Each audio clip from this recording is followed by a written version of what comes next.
A reading from the book of Genesis. In the beginning, when God created the heavens and the earth was a formless wasteland, and darkness covered the abyss, while a mighty wind swept over the waters.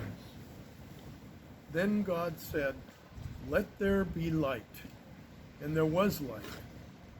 God saw how good the light was. God then separated the light from the darkness. He called the light day and the darkness night. Thus evening came and morning followed, the first day. Then God said, "Let there be a dome in the middle of the waters to separate one body of water from the other." And so it happened. God made the dome, and it separated the water above the dome from the water below it. God called the dome the sky. Evening came and morning followed the second day. Then God said, "Let the water under the sky be gathered into a single basin, so that the dry land may appear." And so it happened. The water under the sky was gathered into its basin, and the dry land appeared. God called the dry land the earth, and the basin of the water he called the sea. God saw how good it was. Then God said, "Let the earth bring forth vegetation, every kind of plant that bears seed, and every kind of fruit tree on earth that bears fruit with its seed in it." And so it happened. The earth brought forth every kind of plant that bears seed, and every kind of fruit tree on earth that bears fruit with its seed in it. And God saw how good it was.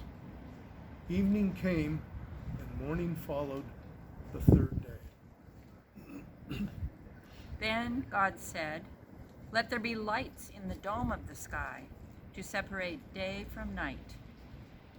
Let them mark the fixed times, the days and the years, and serve as luminaries in the dome of the sky, to shed light upon the earth."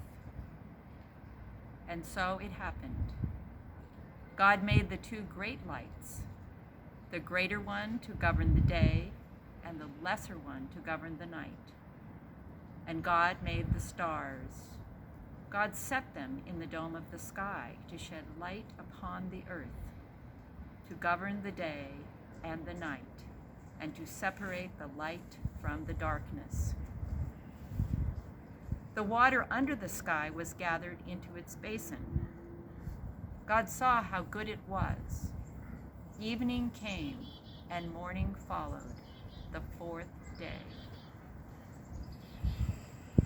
Then God said, "Let the water teem with an abundance of living creatures, and on the earth let birds fly beneath the dome of the sky." And so it happened. God created the great sea monsters and all kinds of swimming creatures with which the water teems, and all kinds of winged birds. God saw how good it was, and God blessed them, saying, "Be fertile, multiply, and fill the water of the seas, and let the birds multiply on the earth." Evening came, and morning followed, the fifth day.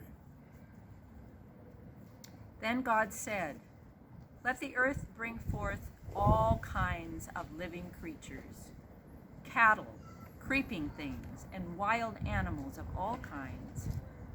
And so it happened. God made all kinds of wild animals, all kinds of cattle, and all kinds of creeping things of the earth. God saw how good it was.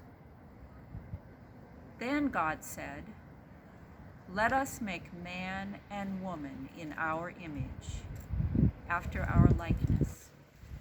Let them have dominion over the fish of the sea, the birds of the air, and the cattle, and over all the wild animals, and all the creatures that crawl on the ground." God created man and woman in God's image. In the image of God, they were created. Male and female, God created them.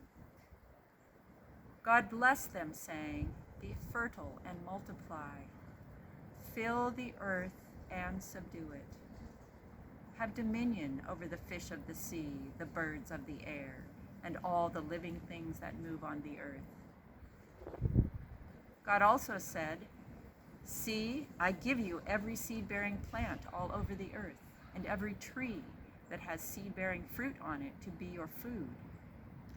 And to all the animals of the land, and all the birds of the air, and all the living creatures that crawl on the ground, I give all the green plants for food."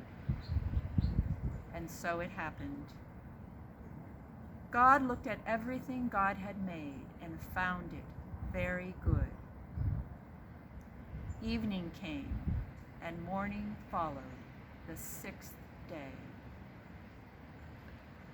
Thus the heavens and the earth in all their array were completed. Since on the seventh day God was finished with the work God had been doing, God rested on the seventh day from all the work God had undertaken. The word of God.